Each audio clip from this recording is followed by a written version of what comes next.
Ons luister vanoggend na die Here se woord uit Titus.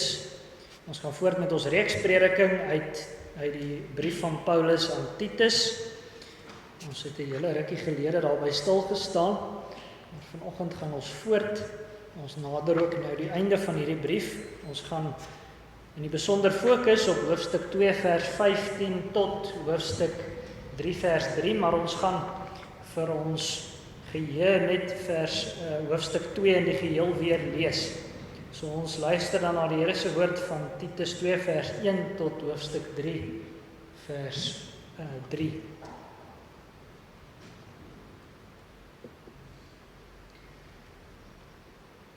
Maar spreek jy wat by die gesonde leer pas. Die ou manne moet nugter wees, waardig, ingetoe, gesond in die geloof, in die liefde en die lydsaamheid. Die ou vroue moet ook in hulle gedrag wees soos dit die heiliges betaam. Geen kwaadspreeksters of van baie wyn verslaaf nie, maar leraresse van wat goed is, sodat hulle die jong vroue kan leer om versigtig te wees, hulle manne en kinders lief te hê, ingetoe te wees, kuis, huislik goed, aan hulle eie manne onderdanig, sodat die woord van God nie belaster word nie. Vermaan die jong manne net so, om ingetoe te wees, betoon jou in alles 'n voorbeeld van goeie werke met onvervalsheid in die leer, waardigheid, opregtheid. Laat die woord gesond en onweerspreeklik wees, sodat die teestanders beskaam kan word en niks slegs kan hê om van julle te sê nie. Die diensknegte moet onderdanig wees aan hulle eie here, hulle in alles behaag en nie teepraat nie, hulle moet niks ontvreemd nie, maar alle goeie trou betoon, sodat hulle die leer van God, ons verlosser, in alles kan versier. Want die reddende genade van God het aan alle mense verskyn en leer ons om die goddeloosheid en wêreldse begeerlikhede te verloon, ingetoe en regverdig en vroom in die teenswoordige wêreld te lewe, terwyl ons die salige hoop en die verskyning van die heerlikheid verwag van die groote God en ons verlosser, Jesus Christus, wat homself vir ons gegee het, om ons te verlos van alle ongeregtigheid en vir homself 'n volk as sy eiendom te reinig, ywerig in goeie werke. Spreek hierdie dinge en vermaan en bestraf in alle erns, laat niemand jou verag nie. Herinner hulle daaraan om onderdanig te wees aan owerhede en magte, om gehoorsaam te wees, bereid tot elke goeie werk, om niemand te belaster nie strydlustig te wees nie, vriendelik te wees en aan alle mense alle sagmoedigheid te bewys. Want ons was ook vroeër onverstandig, ongehoorsaam, op 'n dwaalweg, verslaaf aan allerlei begeerlikhede en singenot. Ons het in boosheid en afguns gelewe. Ons was haatlik en het mekaar gehaat. Ons fokus gedeelte dan van hoofstuk 2 vers 15 af. Spreek hierdie dinge en vermaan en bestraf in alle erns, laat niemand jou verag nie. Herinner hulle daaraan om onderdanig te wees aan owerhede en magte, om gehoorsaam te wees, bereid tot elke goeie werk, om niemand te belaster nie strydlustig te wees, vriendelik te wees en aan alle mense alle sagmoedigheid te bewys. Want ons was ook vroeër onverstandig, ongehoorsaam, op 'n dwaalweg, verslaaf aan allerlei begeerlikhede en singenot. Ons het in boosheid en afguns gelewe. Ons was haatlik en het mekaar gehaat.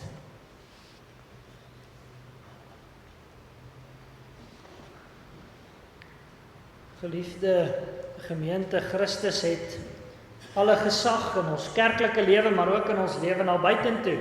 Hy sê hoe ons as kerk moet saamleef. Hy sê ons as gelowiges, as landsburgers moet leef. Hy sê ook hoe ons teenoor ons naaste moet gedra. Daar is nie ruimte vir ons om met hom te wil onderhandel oor enige van hierdie sake nie. Ons mag hier en in ons openbare lewe nie vir Jesus, sy persoon en sy wil miskyk nie. Dit moes die gelowiges op Kreta uiteindelik hoor en dit moet ons vandag ook hoor. Ons het nou lanklaas by hierdie brief van Paulus stilgestaan, maar ons ken teen die tyd die doel en die vloei van die brief reeds goed. Paulus leer in hierdie brief vir Titus oor hoe hy in gehoorsaamheid aan Christus die kerklike lewe op die eiland Kreta moet inrig. Hy moes bekwame manne as ouderlinge bevestig. Hy moes die dwaalleer op Kreta weer lê. Ons het in hoofstuk 2 van hierdie brief ook in die besonder gehoor wat Titus die verskillende groepe in die gemeente moes leer. Hy moes mans en vroue leer hoe hulle self moes gedra. Hy moes die slawe leer oor hoe hulle werk moes doen. Hy moes met ander woorde vir almal wys hoe dit lyk om in jou roeping aan die evangelie gehoorsaam te wees. En ons het inderdaad gehoor dat die evangelie self die groot motivering is vir ons roeping gehoorsaamheid. Die evangelie immers leer ons hoe om in die teenwoordige lewe te leef terwyl ons die ewige lewe verwag. Ons het mos al verlede kere gehoor, die evangelie voed ons op en wys ons hoe ons moet leef tussen Jesus se twee groot verskynings. Sy eerste verskyning was uiteraard met sy vleeswording, sy geboorte, en sy volgende groot verskyning sal wees met sy wederkoms. Sy genade leer ons hoe om te leef tot dan, maar in die vaste hoop dat daardie dag van sy tweede verskyning, sy wederkoms, gou sal kom. So moes Titus uiteindelik die gelowige Kretense toerus vir hulle dienswerk. Maar jy sal ook onthou dat die Kretense 'n besonder moeilike volk was om mee te werk. Paulus beskryf hulle mos in hoofstuk 1 vers 12. Een uit hulle, hul eie profeet, het gesê, die Kretense is altyd leenaars, ongediertes, luibuike. Titus en die ouderlinge wat hy sou bevestig het, dis nie 'n maklike taak vir hulle gehad nie. Daarom spreek Paulus in hierdie gedeelte eintlik die Kretense aan om hulle aan Christus se gesag te onderwerp. Hulle moet in hulle hele lewe aan Christus se gesag onderwerp. En daarom hoor ons in ons fokusgedeelte dan nou eerste van Christus se gesag in die kerk. Hoor weer die bevel in hoofstuk 2 vers 15, spreek hierdie dinge en vermaan en bestraf in alle erns, laat niemand jou verag nie. Titus moet die gemeente leer in al die voorafgaande sake. Hy moet uiteindelik in samewerking met die ouderlinge natuurlik die gemeente so leer dat die evangelie die grondslag vir elke terrein van hulle lewe is. So moet hy spreek, formeel en informeel in sy prediking en in sy huisbesoek. Dit is die werk van die amptdraers in die Here se kerk. Hulle moet die gelowiges leer om met die evangelie as grondslag in elke lewensterrein te leef. Die werk van die amptdraers is nie om te sorg dat die kerk 'n lekker plek is om te wees nie. Dis ook nie om goeie vermaak op 'n Sondag te reël nie. Hulle werk is om die gemeente te leer hoe sy vanuit Christus moet leef, hoe sy wat die bruid van Christus is, in onderdanigheid aan haar bruidegom moet leef. Sy moet gehoorsaam wees aan hom en op hom vertrou, en die amptdraers moet die lidmate leer hoe hulle dit moet doen. Laat ons dit goed ter harte neem, broer en suster, want daar is vandag klaarblyklik baie verwarring hieroor, ook in Afrikaanse kerke. Die amptdraers, die kerkraad is nie daar om oulike goed te reël nie. Hulle is daar om toe te sien dat al die dinge wat ons nou in ons skriflesing van gehoor het, dat dit aan die gemeente geleer word, dat dit in die midde van die gemeente gespreek word. Die onderrig wat van die kansels afkom, die gesprekke in ons huisbesoek, moet die evangelie as grondslag hê. Maar Paulus skryf ook spesifiek voor dat Titus hulle moet vermaan en bestraf in alle erns. En hy het ons reeds van die woordjie vermaan gehoor in ons behandeling van die eerste hoofstuk. Die ouderlinge in die gemeente moet manne wees wat met die gesonde leer kan vermaan. En die oorspronklike Griekse woord hier is nie negatief nie. In Afrikaans verstaan ons die woordjie vermaan dikwels negatief. Maar die Griekse woord wat Paulus hier gebruik, dui op 'n oproep of 'n aanmoediging. Dis dieselfde woord wat Jesus gebruik wanneer hy die Heilige Gees ons trooster noem. Titus en die ouderlinge moet dus aanmoedig met die gesonde leer, met die woord. Dit is immers hoe die Heilige Gees ons aanmoedig en ons aanspoor in ons taak. Die Heilige Gees, broeder en suster, troos ons nie deur ons sommer maar net uit die blou te beter te laat voel nie. Hy is nie ons groot trooster omdat hy sorg dat ons met die regte voet uit die bed uit opstaan nie. Nee, hy bemoedig ons met die woord. Hy bemoedig ons met die gesonde leer. Wanneer Titus dus in ons skrifgedeelte beveel word om te bemoedig, dan word hy dus eintlik beveel om die Heilige Gees se instrument te wees. Die Heilige Gees bemoedig ons, troos ons deur sy dienaars wat die woord aan ons bring. So troos Christus self ons uiteindelik. Sy Gees en woord werk deur sy amptdraers as instrumente. Hoe wonderlik is dit nie?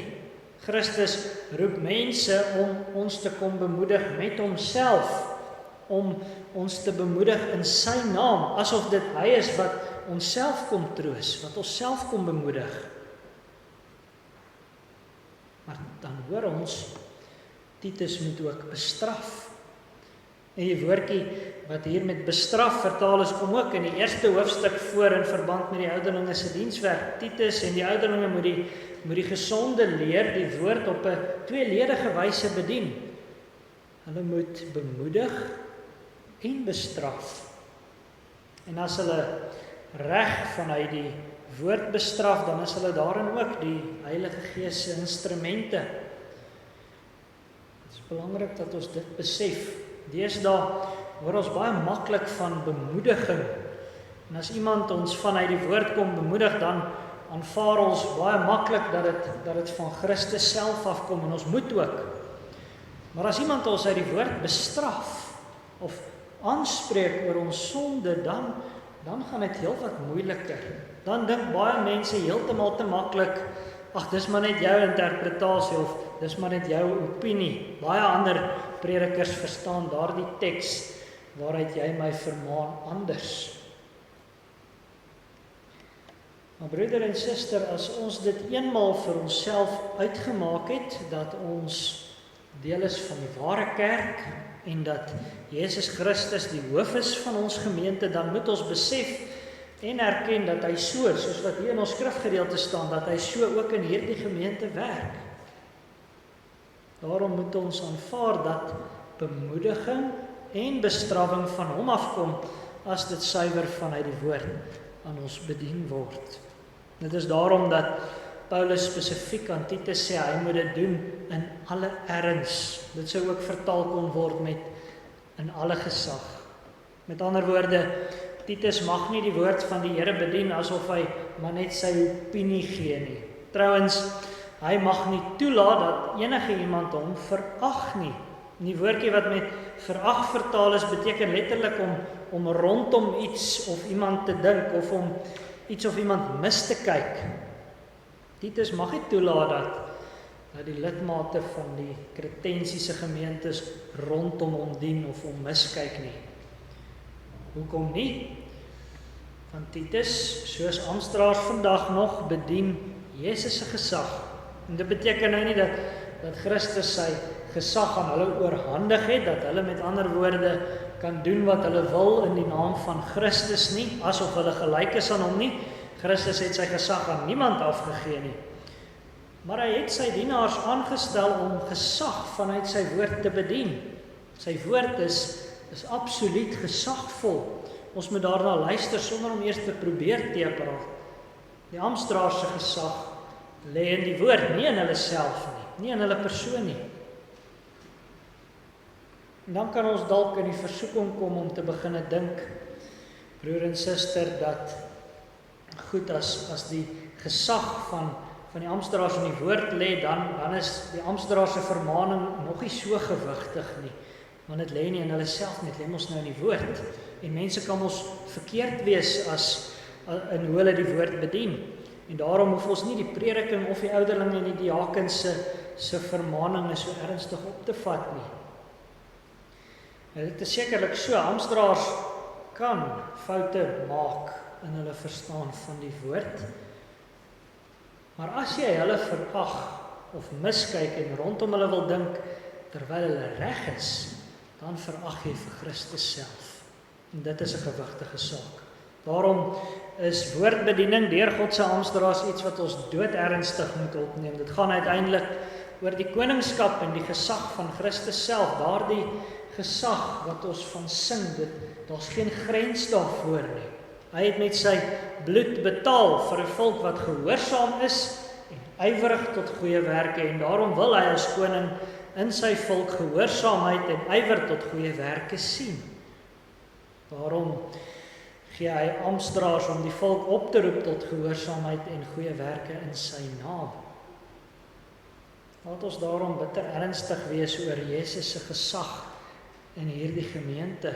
Hy het sy gesag oor ons verdien met sy volkome geregtigheid en deur sy verskriklike kruisoffer. Laat ons as amptdraers ons beywer om die woord reg te bedien, sodat niemand enige verskoning het om ons te verag nie. En laat ons as lidmate ernstig wees om die stem van Christus te gehoorsaam. So wys ons immers dat ons werklik sy skape is, dat ons werklik tot sy kudde behoort. Christus se gesag moet geëer word in sy gemeente. En nou hoor ons in ons fokusgedeelte ook van Christus se gesag in die gemeenskap. Luister weer na die eerste 2 verse van hoofstuk 3. Herinner hulle daaraan om onderdanig te wees aan owerhede en magte, om gehoorsaam te wees, bereid tot elke goeie werk, om niemand te belaster nie strydlustig te wees nie, vriendelik te wees en aan alle mense alle sagmoedigheid te bewys. Christus is nie net koning van die kerk nie, hy is koning van die wêreld en koning ook in die gemeenskap. Die Vader het alle gesag in die hemel en op die aarde vir hom gegee as beloning vir sy oorwinning aan die kruis. Maar nou was daar nog altyd die gevaar dat Christene die aardse owerhede begin minag, omdat ons mos nou burgers is van God se koninkryk. Maar God stel ook aardse owerhede aan om wet en orde te handhaaf. In Romeine 13 vers 1 hoor ons die opdrag: laat elke mens hom onderwerp aan die magte wat oor hom gestel is, want daar is geen mag behalwe van God nie, en die wat daar is deur God ingestel. In dieselfde lyn beveel Paulus vir Titus om deurlopend die gelowiges op Kreta te herinner aan hulle burgerlike plig. Hulle moet onderdanig wees aan die owerhede wat deur die Here se mag en beskikking daar gestel is.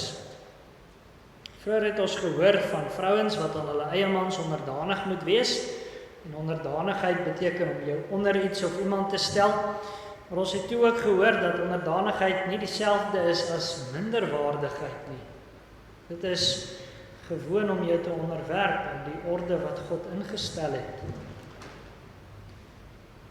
Broeder en suster, vir ons Afrikaners val hierdie opdrag dalk baie swaar op die oor.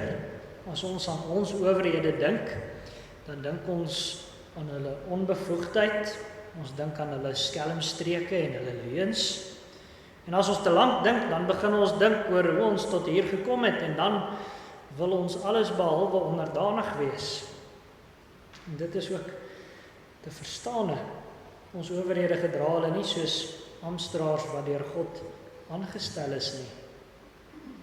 Ons moet mooi besef, die gedagte in ons skrifgedeelte is nie dat ons passiviste moet wees, of dat ons met die owerhede moet saamstem oor alles, of dat ons onvoorwaardelik aan die owerheid gehoorsaam moet wees nie. Paulus self sou later aan die hand van die Romeinse owerheid sterf. Maar nietemin gee Paulus hierdie opdrag terwyl die owerhede in sy tyd net so goddeloos was soos ons owerheid. Die Romeinse owerhede was wel oor die algemeen meer effektief as ons owerheid, maar hulle was net so goddeloos. En tog beveel Paulus dat die gelowiges aan hulle ook onderdanig moet wees. Nie omdat ons pro die Romeinse ryk of pro die ANC is nie, maar omdat ons erken dat Christus goeie wet en orde in die samelewing wil sien. Ons is aan die owerheid onderdanig omdat ons aan Christus onderdanig is, en as die owerheid sy hand oorspeel, soos met die COVID-19 pandemie destyds of met sy verbod op paksla en wetgewing, dan onderwerp ons aan Christus ten spyte van enigiets wat die owerheid mag sê. Maar 'n kultuur of 'n mentaliteit van revolusie of 'n anti-owerheid ideologie pas nie by God se kinders nie. Veel eerder die gesindheid wat Paulus in ons skrifgedeelte noem. Ons moet bereid wees tot elke goeie werk. Ons moet gereed wees om in gehoorsaamheid aan God te leef, ook in die gemeenskap. Dit is immers waarvoor die Here ons gereed maak. Goeie werke tot sy eer, om sout vir die aarde te wees en 'n lig vir die nasies. As God in ons werk, is ons gereed om goed te doen.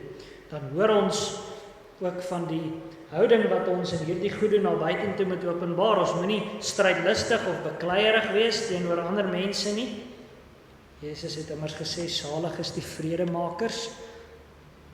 Christene moenie bekend wees as mense wat heeltyd net slegte goed te sê het van ander nie. Gelowiges moet inteendeel vriendelikheid na buitentoe openbaar, maar ook alle sagmoedigheid teenoor alle mense. Iemand het gesê, dit is nogal maklik om sommige sagmoedigheid teenoor sommige mense te wys. Dis nie veel moeite nie, jy hou jou net sagmoedig teenoor die mense waarvan jy hou. Maar dis nie wat Christus in hierdie skrifgedeelte van ons eis nie. Hy eis hier alle sagmoedigheid teenoor alle mense.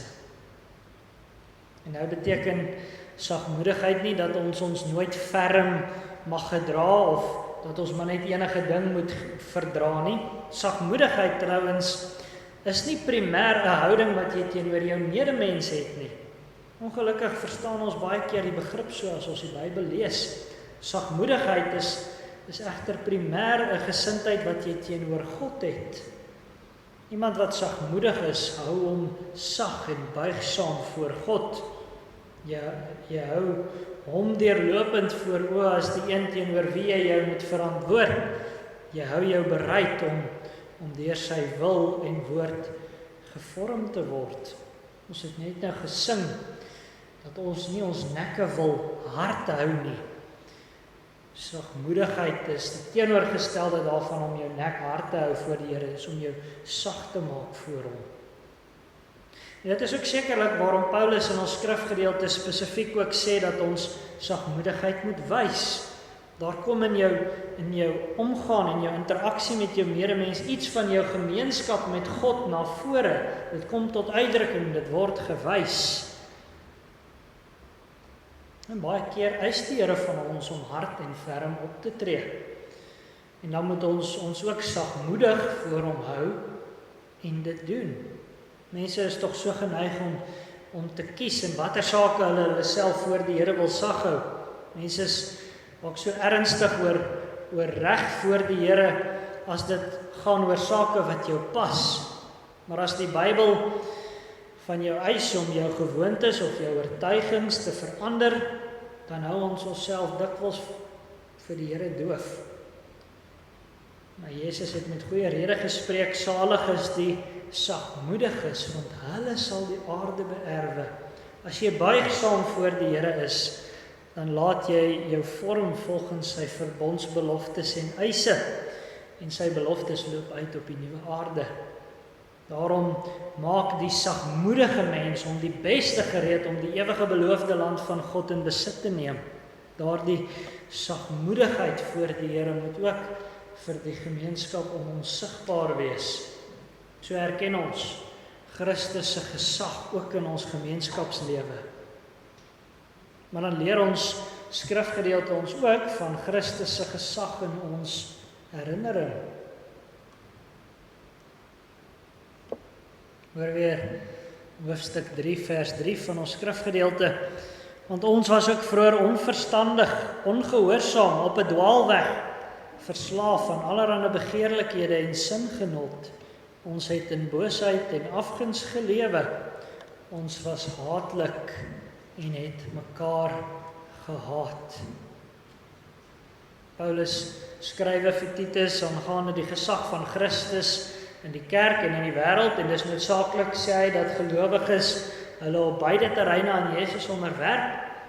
gelowiges moet die vermaning en bestraffing van God se amptdraers ernstig opneem. Hulle moet na buitentoe ook gehoorsaam en sagmoedig wees. En dan gee Paulus 'n geweldige kragtige motivering vir al hierdie opdragte in vers 3.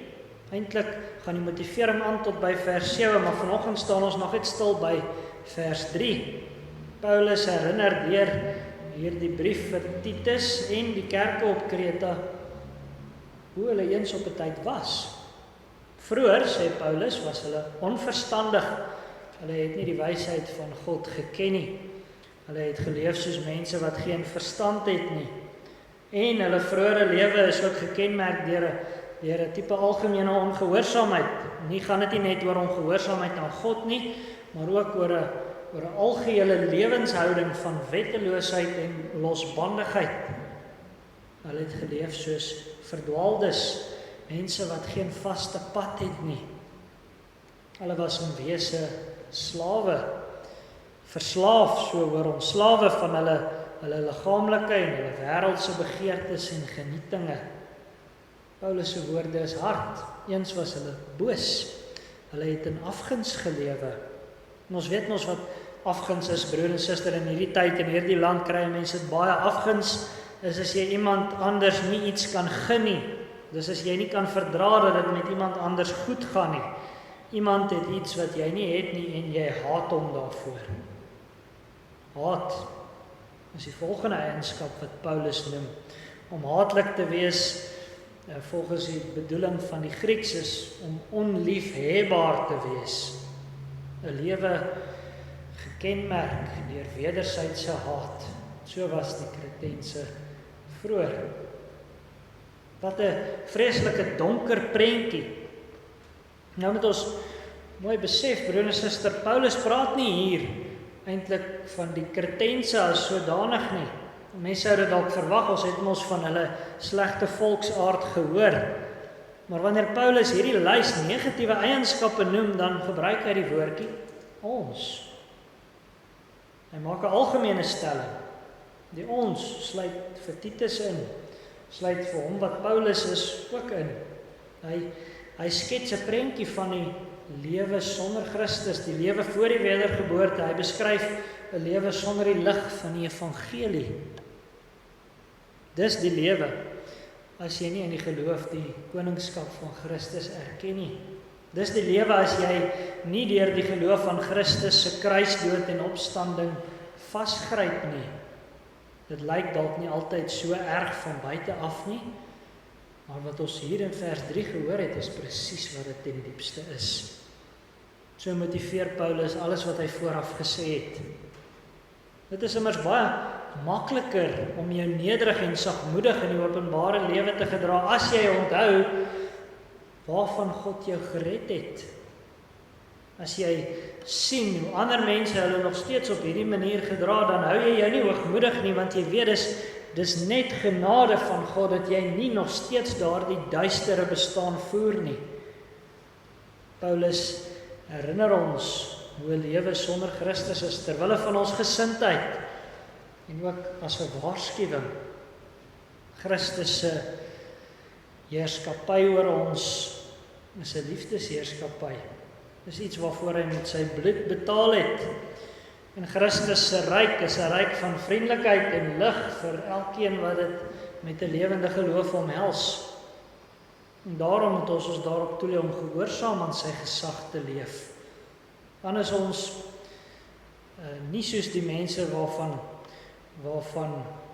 Petrus in 2 Petrus 2 vers 22 sê, maar oor hulle het gekom wat die ware spreekwoord sê, die hond het omgedraai na sy eie uitbraaksel en die gewaste sog om in die modder te rol. As kerke die gesag van Christus verwerp, dan is dit wat hulle doen. So broer en suster, wanneer Christus se koninkryk uiteindelik in volheid kom, dan sal daar nie eers meer trane wees vir hulle wat in hom glo nie. Laat ons daarom nou reeds daarop toelê om hier gehoorsame burgers van daardie koninkryk te wees, om so te leef. Dan smaak ons daardie saligheid reeds hier. Laat ons leef met die groot verlossing waarin God ons laat deel op ons lewensvoorgrond, met dit as ons lewensfokus. Dit is immers hy wat ons verlos het uit die mag van die duisternis en oorgebring het in die koninkryk van die Seun van sy liefde. Amen.